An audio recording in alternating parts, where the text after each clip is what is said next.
तो आज हम शुरू करेंगे आरसीसी का लेक्चर 10 जिसमें हम स्लैब के बारे में पढ़ेंगे। ठीक है, तो हमारी स्लैब क्या होती है? स्लैब एक लोड कैरिंग कंपोनेंट होता है। ठीक है, आरसीसी का ही। ठीक है, तो ये लोड कैरी करता है। जैसे ये क्या होता है, एक तरीके की बीम ही होती है, हमारे बेंडिंग मोमेंट को काउंटरैक्ट करने के लिए होता है। हमारे पास कितने तरीके की स्लैब होती हैं? एक फ्लैट स्लैब होती है जो कि घरों में जनरली आपने देखा होगा। सॉलिड स्लैब होती हैं, फ्लैट प्लेट स्लैब होती हैं, वाटर स्लैब होती हैं एंड स्लैब विद ओपनिंग होती है। ठीक है, ये एमसीक्यू में आ सकता है कि कितने ये स्लैब होती हैं, कौन सी इसमें से नहीं होती, ये उसमें यूज़ आएगा। ठीक है, slab is generally subjected to bending, जैसे बताया था ना, बेंडिंग को कॉन्ट्रैक्ट करने के लिए यूज़ होती है स्लैब जनरली प्रोवाइड किया जाता है इन द फॉर्म ऑफ छत जो होती है हमारी, उनके फॉर्म में। ठीक है, तो slabs are classified on the basis of L/X ratio. तो क्या होता है, दो तरीके की स्लैब होती है हमारे पास, एक 1 वे स्लैब, एक 2 वे स्लैब। ठीक है, इन्हीं के दो बेसिस पे क्लासिफिकेशन किया गया हमारे स्लैब का। तो क्या होता है, जैसे ये हमारी स्लैब है। ठीक है, जो हमारा लॉन्गर साइड होता है वो एल वाई होता है, और जो शॉर्टर साइड होता है वो LX होता है। ठीक है, अब क्या होता है, 1 वे स्लैब में जो होता है, पहले तो ये क्राइटेरिया होता है, LY/LX का जो रेशियो होता है इट इज़ ग्रेटर देन 2। ये क्राइटेरिया याद रखिए। ठीक, अब क्या होता है, 1 वे स्लैब में ये सिर्फ दो साइड से सपोर्टेड होती हैं। ठीक है, यहाँ से नहीं सपोर्टेड है, देखिए यहाँ से नहीं सपोर्टेड है, ये सिर्फ दो जगह से सपोर्टेड है। और हमेशा लॉन्गर साइड, जैसे जो भी दो साइड से सपोर्टेड होती हैं वो हमेशा लॉन्गर साइड से सपोर्ट की जाती हैं। ठीक है, क्योंकि क्या होता है, जैसे इस डिस्टेंस में जो हमारा वो क्या बोलते हैं,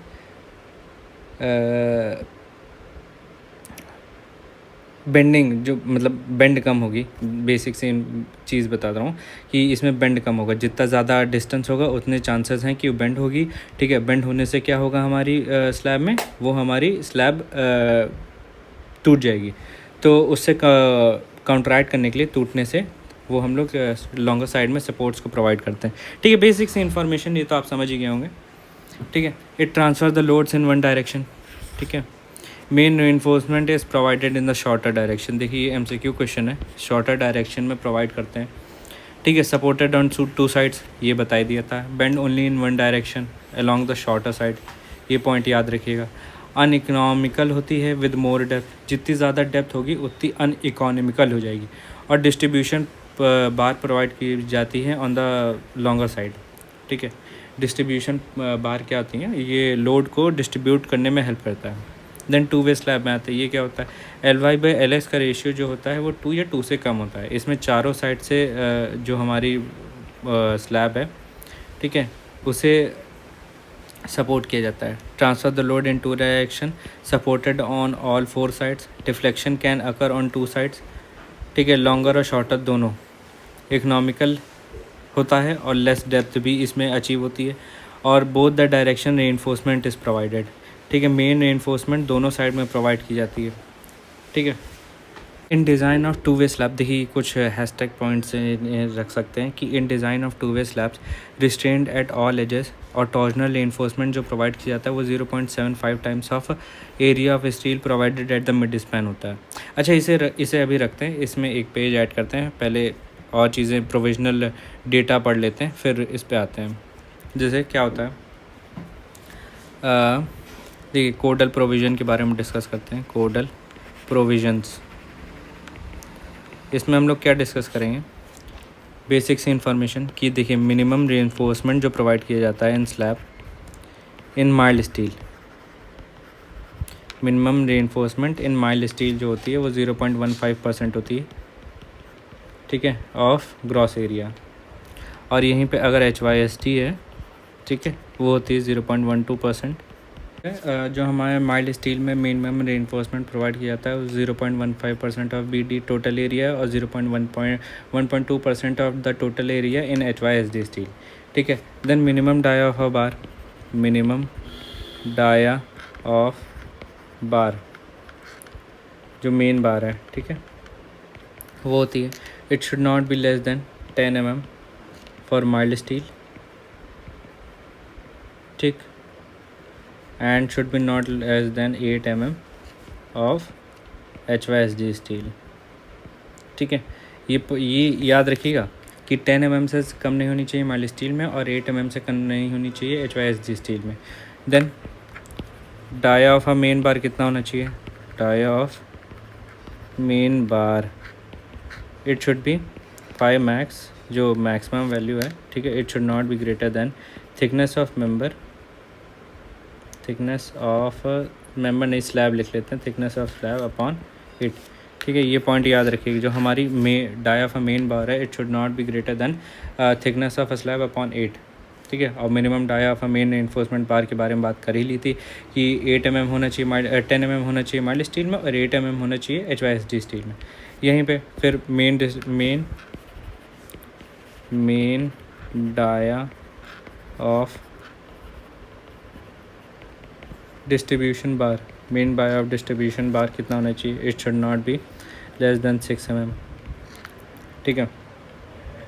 मेन डाया 6 mm से कम नहीं होना चाहिए। देन मेन रेनफोर्समेंट स्पेसिंग, ठीक है, spacing should not be greater then 3 times of D और 300 mm, whichever is less, ठीक है। ये मेन रेनफोर्समेंट की स्पेसिंग है 3 टाइम्स ऑफ डी। यहीं पे अगर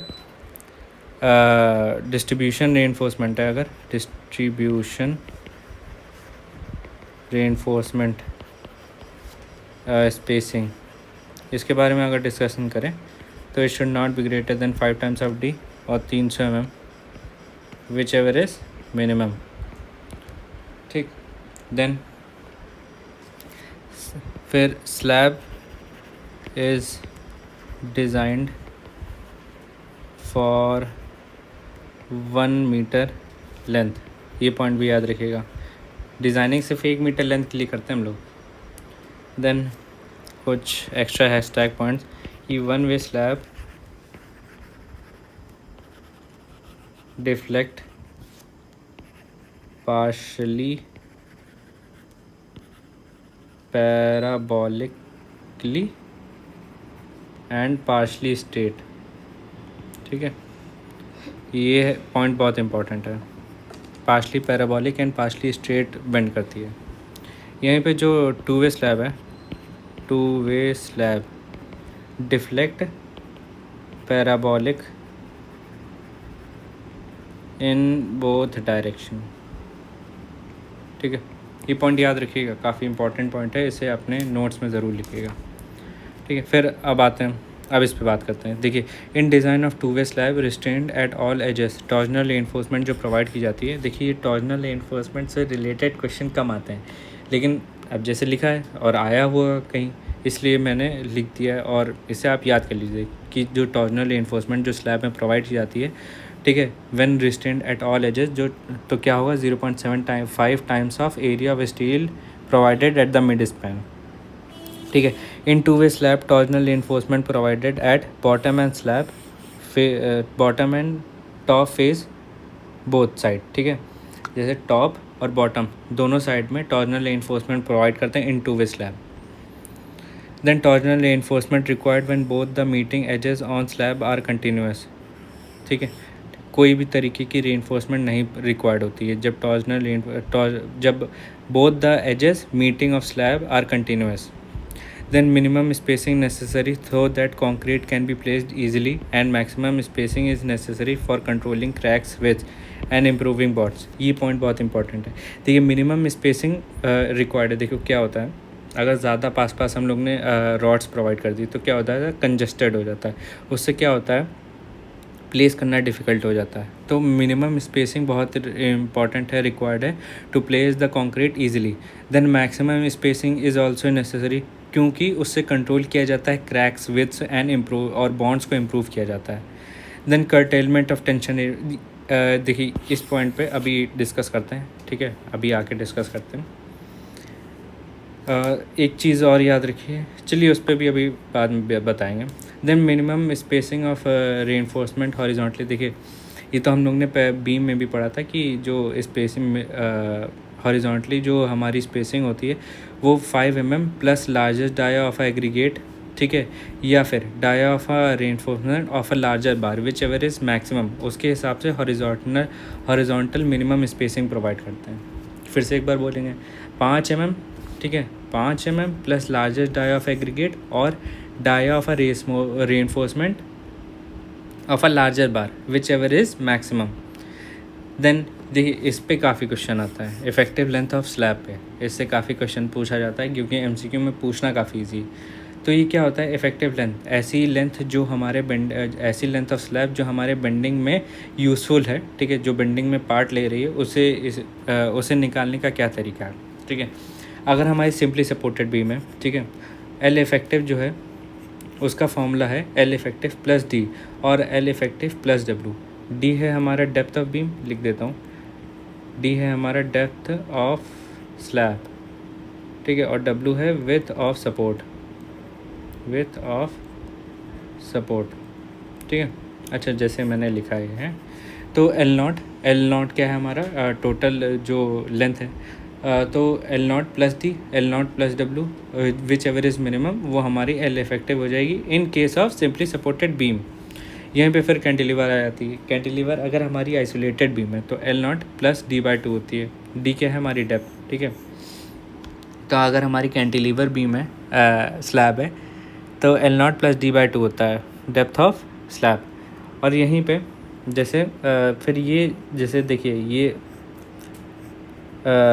क्या बोलते हैं इसे, इस बीम को क्या बोलते हैं, कंटिन्यूस बीम है, ठीक है, सपोर्ट है और आखिरी वाली जो है वो हमारी कैंटिलीवर सेक्शन में आ गई। तो इसमें जैसे इतना और इतना ये तो हो जाएगा, जो हमारी एल इफेक्टिव है वो एल नॉट हो जाएगी इस सेक्शन के लिए, इस सेक्शन के लिए भी इतनी हो जाएगी। बट ये जो लास्ट सेक्शन है इसकी हमारी जो इफेक्टिव लेंथ है वो कितनी होगी, तो ये L nought plus W by two होता है, ठीक है। ये फॉर्मूला याद रखिएगा, काफ़ी कन्फ्यूजन होता है, तो याद रखिएगा अगर आइसोलेटेड है तो L nought plus D by two, और अगर कंटिन्यूस है और आखिरी वाला पार्ट है तो L nought plus W by two, ठीक है। अब देखिए अगर आपको ना याद हो पा रहा हो तो मैं कैसे याद करने की इसको तरीका बता देता हूँ।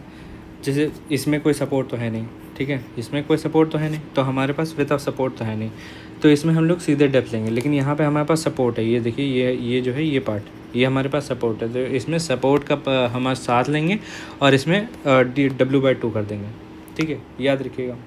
कैंटिलीवर में हाफ़ करते हैं तो हाफ से ये याद रखिएगा। फिर कंटिन्यूस स्लैब में आते हैं। देखिए कंटिन्यूस स्लैब में दो क्राइटेरिया हैं, अगर width of a beam 600 mm से कम है, या फिर और जो हमारी विथ ऑफ सपोर्ट है, ठीक है, ये बीम नहीं, विथ ऑफ सपोर्ट, ठीक है, विथ ऑफ जो सपोर्ट है वो 600 mm से कम है और width of support L nought बटे 12 mm, ठीक है, विच एवर इज़ मिनिमम वाला लेंगे, ठीक है। उसके हिसाब से अगर जो हमारी कंडीशन आई है, ठीक है, तो हमारी जो कंटिन्यूस स्लैब है it will act as a slab SSB, जो कि है हमारी सिंपली सपोर्टेड बीम, ठीक है। बीम तो नहीं बोलेंगे, सिंपली सपोर्टेड स्लैब बोलेंगे, बट याद रखने के लिए अगर मतलब हेल्प करता है ना, इसलिए। तो ये हो जाएगा L nought plus W, L nought plus D, which ever is minimum. But अगर यहीं पे जो हमारा विथ ऑफ सपोर्ट है वो 600 mm से बड़ा, या फिर एल नॉट अपॉन 12 बड़ा है, एल डब्ल्यू जो है हमारा एल नॉट बटे 12 से बड़ा है, विच एवर इज़ मिनिमम, ठीक है, तब हम लोग क्या लेंगे, कंटिन्यूस स्लैब है, तो ये क्या हो जाएगा, ये तो हमारा एल इफेक्टिव और एल नॉट के बराबर जो आएगा, ये वाला लास्ट वाले पार्ट में आएगा, ठीक है। लास्ट वाले पार्ट में क्या होता है, अब इसमें क्या होगा, इधर आइसोलेटेड तरीके की बीम हमारी ये यूज़ होगी और कंटिन्यूस कैंटिलीवर जैसी यूज़ होगी, तो क्या होगा, एल इफेक्टिव जो हमारी होगी एल नॉट बटे डी अपॉन टू, या फिर L not upon W by two, which ever is minimum, इसको ऐसे एक्ट करेंगे, ठीक है। आपको याद हो गया होगा, मैं मान के चल रहा हूँ, क्योंकि कैंटिलीवर में देखिए आइसोलेटेड है तो सपोर्ट नहीं है, डी बाई टू होगा, ठीक है। अगर कंटिन्यूस में आखिरी वाला पार्ट कैंटिलीवर है तो हमारा हो जाएगा डी बाई टू। यहीं पे फिर कंटिन्यूस है, ठीक है, तो और दो कंडीशन है, जो हमारी विथ ऑफ सपोर्ट है वो 600 mm से कम है, या फिर एल नॉट बटे 12 से कम है, तो हमारा विच एवर इज़ मिनिमम, उसके हिसाब से जो वो उठा लेंगे और फिर उसमें it will act as a simply supported slab, जिसमें एल नॉट बटे D, L nought plus D, L nought plus W, whichever is minimum लेंगे। यहीं पे जो दूसरी कंडीशन है, जब हमारी विथ ऑफ सपोर्ट 600 mm से बड़ी है, ठीक है। तो उसमें क्या होगा, L0 plus D/2, L0 plus W/2 whichever is minimum ले लेंगे। Then design of one way slab, देखिए डिज़ाइनिंग ऑफ स्लैब की बात करते हैं। देखिए effective depth applicable for beam of one way slab. इसमें क्या होता है, पहले ये तो हम लोग ने पहले भी पढ़ा है, तो एक बार फिर से देख लेते हैं। क्या होता है, हमारी जो कैंटिलीवर है उस सबकी ए वैल्यू जो है, ठीक है, कैंटिलीवर की 7 होती है, एसएसबी की सिंपली सपोर्टेड बीम की 20 होती है और कंटिन्यूस की 26 होती है। उसके हिसाब से स्पैन अपॉन इफेक्टिव डेप्थ जो है उसे ए वैल्यू से बड़ी नहीं होनी चाहिए। अगर ए वैल्यू से बड़ी, ये कितने स्पैन के लिए है, इस up to span of 10 meter. यहीं पे अगर स्पैन जो है 10 मीटर से बड़ा हो गया तो स्पैन 10 अपॉन स्पैन से इंटू कर देंगे ए वैल्यू को, ठीक है। तो हमारी क्या होती है, ए वैल्यू जो है वो इससे बड़ी नहीं होनी चाहिए। इससे क्या आ जाएगा, हमारी इफेक्टिव डेप्थ निकल आएगी। फिर लोड कैलकुलेशन, देखिए लोड कैलकुलेशन कैसे करेंगे। पहली बात तो हम लोग फैक्टर लोड निकालेंगे और इसमें लाइव लोड, डेड लोड और फ्लोरिंग का लोड, ये सब कुछ इंक्लूड करेंगे। फ्लोर का लोड कितना होता है, फ्लोर फिनिश का लोड जो होता है वो 0.5 से लेके 1 kilo newton per metre square होता है, ये याद रखिएगा। अब क्या होता है, हमें फैक्टर्ड लोड यूज़ करना होता है, 1.5 से इंटू कर देंगे तो हमारा जो फैक्टर्ड लोड आया। और vertical deflection can be control by span upon depth ratio, ये तो हम लोग ने पहले ही पढ़ लिया था, ठीक है। फिर जो मैक्सिमम बेंडिंग मोमेंट है, इसमें तो सिंपली सपोर्टेड बीम में यूज़ करते हैं वैसे यूज़ करेंगे। WL²/8 ये हो गया हमारा सिंपली सपोर्टेड बीम का, और यहीं पे कैंटिलीवर होगा तो WL²/2 होगा, ठीक है। Then moment of inertia, moment of resistance QBD² का फॉर्मूला लगाएंगे, हमारे पास D है ही, ठीक है। इससे ये लगाएंगे, इससे हमारी Q की वैल्यू हो जाएगी 0.148 FCK, ठीक है, जो हमारी FE 250 की है। FE 415 की 0.138 हो जाएगा FCK, और FE 500 के लिए हो जाएगी 0.134 FCK, ठीक है। और मोमेंट ऑफ रेजिस्टेंस का फॉर्मूला लगाएंगे 0.36 FCK BXU D minus 0.42 XU। Then main reinforcement, देखिए ये फॉर्मूला मैंने पहले भी बताया था, ये फॉर्मूला बहुत इंपॉर्टेंट है, इसे आप याद रखिएगा। क्या होता है, 0.5 FCK अपॉन F5 ब्रैकेट में 1 minus root 1 minus 4.6 MU upon FCK BD² bracket और BD, ठीक है। ये फॉर्मूला बहुत इंपॉर्टेंट है। फिर रेनफोर्समेंट चेक करेंगे, 0.15% of total area for mild steel और 0.12% for HYSD steel. Then spacing का फॉर्मूला भी बहुत हम लोग ने पहले पढ़ा है, ठीक है। 1000 क्योंकि 1 मीटर है अपॉन ST π/4 5², ये सारे फार्मूला हम लोग ने पढ़ रखे हैं, ठीक है। ये फार्मूला बहुत इंपॉर्टेंट है, याद रखिएगा, ठीक है। 1000 अपॉन AST π/4 5², ठीक है। और कितनी स्पेसिंग हम लोग ने देनी होगी मेन रेनफोर्समेंट 3D और 300 में whichever is minimum, check करना बहुत ज़रूरी है। फिर हम लोग शेयर के लिए चेक करेंगे, ठीक है। जो हमारा टावी है वो जो हमारे पास लोड आ रहा है वो टाउसी से कम होना चाहिए। फिर फ्लैट स्लैब के बारे में कुछ डिस्कशन कर लेते हैं। देखिए ये हमारी वन वे स्लैब की बात हो रही थी, ठीक है। अब रुकिए 2 वे स्लैब पे कर लेते हैं डिस्कशन, फिर फ्लैट स्लैब पे आते हैं। जैसे 2 वे स्लैब पे क्या होता है, देखिए 2 वे स्लैब में क्या क्या चीज़ होती है, कर्टेलमेंट प्रोवाइड की जाती है। ये क्या होता है, ये जो हम लोग इसको मोड़ देते हैं, फिर यहाँ से कट कर देते हैं, तो ये हमारी कर्टेलमेंट कहलाई जाती है। तो देखिए ये जो कई चीज़ें हैं, 45 डिग्री पे हमें बेंड करनी होती है। देन ये जो लेंथ होती है वो L/4 होती है, ठीक है। और ये जो लेंथ होती है ये होती है 0.42 टाइम्स ऑफ x, ठीक है। x क्या है हमारा D minus 2 times of cover, D है हमारी डेप्थ 2 टाइम्स ऑफ कवर, ठीक है। यहाँ से कवर एंड यहाँ से कवर, ठीक है, 2 टाइम्स ऑफ कवर। इससे हमारी x आ जाएगी, उसे 0.42 से इंटू कर देंगे, ठीक है। वो हमारी ये जो एंगल पे है इसकी लेंथ निकल आएगी, ठीक है, ये वाली। और जो हमारी ये बाकी बची ये L/4 हो जाएगी। तो crank length provided to resist negative bending moment, ये याद रखिएगा। नेगेटिव बेंडिंग मोमेंट के लिए हम ये जो मोड़ के रखते हैं ना, ये क्रैंक लेंथ को बोलते हैं, जो ये हमारी नेगेटिव बेंडिंग मोमेंट को कंट्रोल करने के लिए होता है। Crank length provided alternatively from both the sides, जैसे कि बताया था, इधर से प्रोवाइड करते हैं, फिर इधर से प्रोवाइड करते हैं, फिर अगले उसमें इधर से, फिर अगले उसमें इधर से, अल्टरनेटिवली प्रोवाइड करते हैं। पहले भी बताया पिछले लेक्चर्स में। Then designing of 2 way slab, देखिए डेप्थ ऑफ स्लैब कैसे इसमें निकालते हैं। अप्लीकेबल टू 2 वे स्लैब, देखिए क्या होता है, जो स्पैन है वो शॉर्टर स्पैन की तरफ लेंगे, ठीक है। अब क्या होता है इसमें टाइप ऑफ स्लैब, एक एसएसबी और एसएसबी और कंटिन्यूस और कैंटिलीवर। इसमें स्पैन बटे जो डेप्थ का रेशियो है, ठीक है, ये कितना होता है 35, it should be less than equal to 35, ठीक है। और यहीं पे कैंटिलीवर में स्पैन अपॉन जो डेप्थ है, overall depth, it should be less than 40। देखिए यहाँ पे क्या था, यहाँ पे इफेक्टिव डेप्थ था, ठीक है, और यहाँ पे कितना है, ओवरऑल डेप्थ है, याद रखिएगा। स्पैन अपॉन ओवरऑल डेप्थ जो है 35 या उससे कम होना चाहिए, और यहीं पे कंटिन्यूस में 40 से कम होना चाहिए, ठीक है। ये माइल्ड स्टील का है। अगर यहीं पे HYSD स्टील लेंगे तो HYSD स्टील में क्या होता है, इसका 80% हो जाता है, यहाँ पे 28 हो जाएगा, यहाँ पे 32 हो जाएगा। तो इन HYSD steel for simply supported slab जो है वो स्पैन अपॉन ओवरऑल डेप्थ जो होती है it should be less then और इक्वल टू 28, और यहीं पे जो कैंटिलीवर में हो जाता है स्पैन अपॉन ओवरऑल डेप्थ जो है it should be equal to और लेस देन 32। और माइल्ड स्टील में कितना होता है 35, ठीक है, लेस देन और इक्वल टू 35 और लेस देन इक्वल टू 40। इससे हमारी डेप्थ निकल आएगी, ठीक है।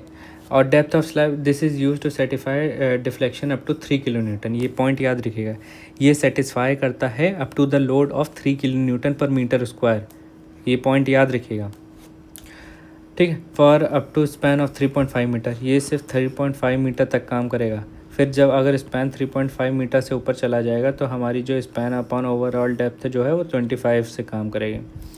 ये डिफ्लेक्शन क्राइटेरिया को कैलकुलेट करने में हेल्प करता है, इसके बारे में तो हम लोग जान ही गए थे। For one way slab deflection calculation, ये फॉर्मूला तो बेसिक है, इसको नहीं आएगा, ठीक है।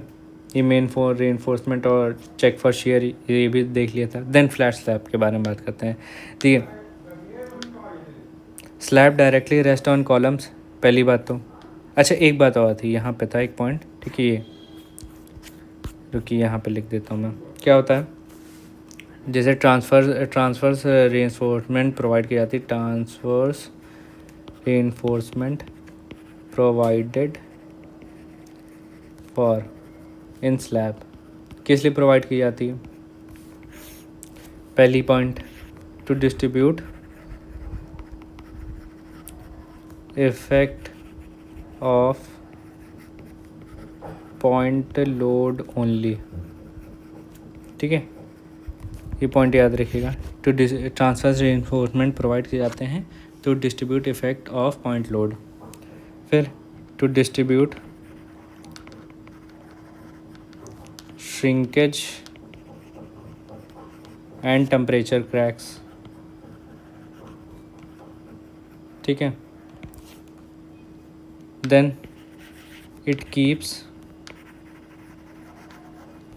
मेन रेनफोर्समेंट इन पोजीशन, ठीक है, ये भी पॉइंट भी याद रखिएगा। 3 पॉइंट बहुत इंपॉर्टेंट हैं, why transverse reinforcement is provided in slab. कौन से 3 पॉइंट हैं, मेंटेन करता है position of main reinforcement, shrinkage cracks और टेम्परेचर क्रैक से हेल्प करता है, और डिस्ट्रीब्यूट करता है पॉइंट लोड को। देन फ्लैट स्लैब, अब देखिए फ्लैट स्लैब के बारे में डिस्कस करते हैं। Flat slab directly rest on column, ठीक। Some time drop panels are provided to prevent punching failure, ये पॉइंट याद रखिएगा। पंचिंग फेलियर से क्या होता है, देखिए ड्रॉप पैनल्स क्या होते हैं पहले तो ये देखते हैं। देखिए इसमें इस डायग्राम में एक दिक्कत है, यहाँ पे ऐसे होगा, ठीक है, यहाँ पे एक ऐसे प्रोवाइड किया जाता है, ठीक है।